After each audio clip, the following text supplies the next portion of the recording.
अगर आपने हर तरह की डाइट फॉलो कर ली है, सब हैक्स ट्राई कर लिए हैं, अजवाइन, जीरे, लहसुन सबका पानी पी के आप थक गए हो, this video is for you. In this अपने पीसीओएस को रिवर्स करने के बाद 25 kgs प्लस लूज करने के बाद मुझे ये रियलाइज हो रहा है कि जितना भी टाइम लगता है इस जर्नी में, it is all worth it. Trust me, it has nothing to do with endless cardio or starving yourself. अगर आप इन 5 चीज़ों के बारे में नहीं जानते हो, trust me, you are going to fail in your fat loss journey. So point number 1 is to have a plan. You do not have to get confused. आपको सिर्फ एक प्लान की ज़रूरत है। कि आपको पता है मेरी फैट लॉस जर्नी जिम से या प्लेट से नहीं शुरू हुई थी। It started with maintaining a journal, a copy and a pen. This is really a very important step. No matter what your age is, no matter what your goal is, you need to plan everything. सबसे पहले आपको एक question पूछना है, why. Cause बहुत important है ये जानने के लिए कि आप उस जर्नी में कितना सक्सीड करोगे। जब हम यूपीएससी की तैयारी करते हैं, किसी एग्जाम की तैयारी करते हैं, या फिर इन लाइफ किसी भी काम को करने के पीछे एक बहुत बड़ा वर्ड होता है, क्यों, why. You need to identify that why. You need to understand कि आपको वेट लॉस करना है, फैट लॉस करना है, अपना फिगर मेंटेन करना है, यंग दिखना है, कपड़ों में फिट होना है, या फिर क्या। ऑल्दो ये सारी चीज़ें इंटरकनेक्टेड हैं, अगर आप एक चीज़ भी फॉलो करोगे तो ये सब कुछ आपको कॉम्प्लीमेंट्री में मिल ही जाएगा। अब ये प्लान बनाना कैसे है, चलो जानते हैं। सबसे पहले you need to audit your current lifestyle. इसके मैं आपको 5 स्टेप्स बताती हूँ और उसके बाद you yourself will figure out your plan. Step number 1 is being honest to yourself. We don't have to idealize the perfect plan. सिर्फ आपको जानना है कि आपकी weaknesses क्या हैं और आपके strengths क्या हैं। Step number 2 is read yourself. What is your daily routine? Like you must be having kids or a job or you must be studying like I am. तो उस हिसाब से आप figure out करो कि आपके पास कितना टाइम बच रहा है, आप कितना टाइम इन्वेस्ट कर सकते हो, आपका schedule क्या है, आप कितना busy रहते हो, कितना खाली रहते हो। Step number 3 that no one talks about is understanding your budget. In order to be fit, you need to allocate some of your money towards the goal. आपको जिम जाना है, उसकी मेंबरशिप की फीस लगेगी, कुछ सप्लीमेंट्स की ज़रूरत पड़ेगी, उसमें पैसे लगेंगे, कुछ खाना आप चेंज करोगे, उसमें डेफिनेटली पैसे लगेंगे। Yes, healthy lifestyle feels a little bit expensive in the beginning, but when you see the results, it is all worth it. Number 4 is write down your weaknesses. जैसे मुझे शुगर क्रेविंग की समस्या है, मैं addicted थी towards junk food, मैं बहुत ज़्यादा जंक फूड खाया करती थी। या फिर आपकी कुछ प्रॉब्लम्स हो सकती हैं, जैसे आप बहुत प्रोक्रेस्टिनेट करते हो, आप सोचते होगे आप एक्सरसाइज करते होगे बट आप एग्जीक्यूट नहीं कर पाते होगे। Just write down every problem, ठीक है। उसके सामने आप स्ट्रेंथ भी लिखोगे। ऐसा नहीं है कि एक इंसान में सारी कमियां ही होती हैं, कुछ पॉजिटिव्स भी होंगे आपके अंदर definitely. I can see that, you must see it to.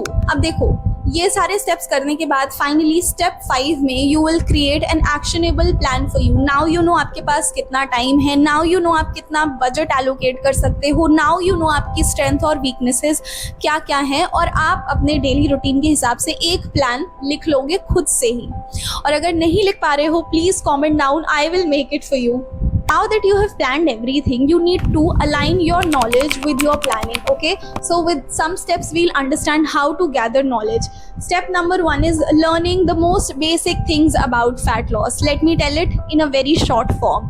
सबसे पहली चीज़, आपको बेसिक न्यूट्रिशन पता होने चाहिए। बिफोर दैट आपको ये मालूम होना चाहिए कि फैट लॉस के लिए आपको कैलोरीज डेफिसिट में रहना है, यानी जितना आप रोज़ खाते हो उससे आपको थोड़ा कम खाना है, but make sure you have to have a balanced diet. Step 2 is understanding nutrition, understanding your macros, understanding your micros, understanding your nutritional gap.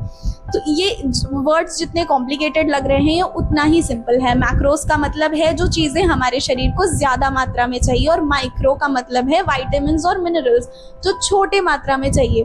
तो मैक्रोज में कार्ब्स, फैट, प्रोटीन, फाइबर, ये सारी बातें हो गई। और आप इसका कोई यूट्यूब वीडियो देख लो या तो गूगल कर लो और अपने खाने में ये सारी चीज़ें ढूंढने की कोशिश करो। Step 3 is know about your energy metabolism. देखो अब तुमको ये चीज़ रियलाइज होगी कि अगर आपका वेट धीरे धीरे कम हो रहा है बहुत मेहनत के बाद, तो आपका मेटाबॉलिज्म लो हो चुका है। तो मेटाबॉलिज्म को कैसे ब्रेक करना है ये भी हमें समझना है। जनरली जब हम रेजिस्टेंस ट्रेनिंग करते हैं, वॉक पे जाते हैं, नीट अपना टेक केयर करते हैं, तो हमारा मेटाबॉलिज्म बूस्ट होता जाता है। उसके लिए हमें कुछ एडिशनल करने की ज़रूरत नहीं है। If you want to know how to boost your metabolism, I can make a separate video, please comment down. अब लर्निंग का सबसे इंपॉर्टेंट स्टेप होता है अनलर्निंग। ज़रूरी है कि जो भी मिथ्स इंडस्ट्री में टहल रहे हैं फैट लॉस की, उनको आप धीरे धीरे डिलीट करते जाओ। जैसे ग्रीन टी आपको पतला कर देगा, सौंफ जीरे का पानी आपको पतला कर देगा। ऐसी फालतू बातों को डिलीट करो और रियल प्रॉब्लम को सॉल्व करने की कोशिश करो। Point number 3 is setting realistic goals. ये गलती मैंने हमेशा की है। मैं बहुत ज़्यादा ही ओवर एस्टिमेट कर देती थी खुद की कैपेसिटी को। मैं सोचती थी कि 2 महीने में मैं 10 kgs निकाल दूंगी अपने शरीर से, चाहे जो भी करना पड़े। लास्ट में मुझे सिर्फ निराशा ही हाथ लगती थी, क्योंकि ये तो पॉसिबल ही नहीं है। आपको याद है कैसे हम लोग बचपन में एग्जाम से पहले ये सोचते थे कि 2 दिन में पूरी किताब ही पढ़ के हम बहा देंगे, बट हम कभी टॉप कर पाते थे नहीं। So this is how it goes in fat loss as well. आपको एक माइक्रो गोल लेके चलना है और सस्टेनेबिलिटी के साथ आगे बढ़ना है। ये नहीं कि एक हफ्ते में आपको 10 kgs रिड्यूस करना है। एक वीक में आप 1/2 to 2 kgs का गोल रखिए अपने साथ, तब जाके आपको थोड़ी राहत मिलती रहेगी कि हाँ कुछ हो रहा है। कई बार जब हम वेट नापते हैं तो बहुत बार हमारा वाटर लॉस होता है, वेट लॉस होता है, फैट लॉस नहीं होता है। Specially if you are a beginner, you need to understand this thing. Also, you don't have to chase scale के आए हुए रिजल्ट्स। ज़रूरी नहीं है कि आपका तुरंत ही 2 किलो 3 किलो कम ही हो जाएगा। बहुत बार आपको इंटरनल चेंजेस को भी ऑब्जर्व करना ज़रूरी है। फॉर एग्जाम्पल, वर्कआउट्स करने के बाद अगर आपको बेटर फील हो रहा है, अच्छा न्यूट्रिशन लेने के बाद अगर इंटरनली आपको बेटर फील हो रहा है, अगर आपको नींद अच्छी आ रही है, आपके कपड़े आपको थोड़े से डिफरेंट तरीके से फिट हो रहे हैं, ये सभी गाइज एक बेंचमार्क होता है। सिर्फ स्केल पे वजन घट जाना यही ज़रूरी चीज़ नहीं होती है। Point 4 is really very important. It is connected to your point number 1, fixing your foundations. नाप लॉस के जो foundations होते हैं वो होता है right diet, right nutrition, right exercise and good amount of sleep and hydration. आपको 7 से 8 घंटे की अच्छी भरपूर सुंदर नींद लेनी है। और एक चीज आप जान लीजिए, अगर आप अच्छे से सो नहीं रहे हो, इसका मतलब है आपकी रिकवरी अच्छी नहीं है। And fat loss is majorly about how well you are recovering from whatever you are doing with your body. Second foundation is hydration, यानी अच्छे से पानी पीना। आप 2 से 4 लीटर पानी पीजिए। अगर आप बाहर आते जाते हैं, धूप में ज़्यादा रहते हैं, तब तो हाइड्रेशन और भी ज़्यादा इंपॉर्टेंट होता है। Hydration fixes your digestion, it also fixes your metabolism, और ये आपकी जो बार बार भूख लगने की समस्या है उसको काफ़ी कंट्रोल करता है। तो जब भी आपको भूख लगे थोड़ा सा पानी पी लीजिए। Taking care of your need, non exercise activity thermogenesis. ऐसा नहीं है कि आप 1 घंटे वर्कआउट करने के बाद पूरा दिन काउच पे पड़े रहो और उसी को अपना दोस्त बना लो। Please move more whenever you get a chance, move. इसका सबसे सुंदर हैक अगर मैं आपको बताऊं तो जब भी आप ब्रेकफास्ट, लंच और डिनर करो, प्लीज 15 मिनट के लिए एक छोटी सी वॉक कर लो। बीच बीच में जब आप पढ़ाई कर रहे हो उठ के स्क्वाट्स मार लो, 10-15 कुछ भी कर लो। Movement is really important, it burns your extra calories. Last but not the least, ये वाला पॉइंट गाइज बहुत ध्यान से सुनिएगा। इसने मुझे तो बहुत ज़्यादा परेशान किया है, इसीलिए मैंने इसके लिए एक सेपरेट स्पेस बना रखा है। The one thing that we do is comparing your journey with others, comparing your hormones, your genetics, your build, your capability, your sustainability with others' journey. This is a red flag. Stop doing it. सबका body shape अलग अलग होता है। हर दिन मुझसे ये gym में question पूछा जाता है कि मेरा ये वाला हिस्सा बड़ा है, मैं इसको कम कैसे करूँ, मेरा ये वाला हिस्सा छोटा है, मैं इसको चौड़ा कैसे करूँ। अंडरस्टैंड, सबकी फिजिक अलग अलग होती है, ठीक है। कुछ रेक्टेंगल बॉडी टाइप के होते हैं, कुछ ट्रायंगल बॉडी टाइप के होते हैं, कुछ का पियर शेप बॉडी होता है, कुछ का एक्स शेप बॉडी होता है।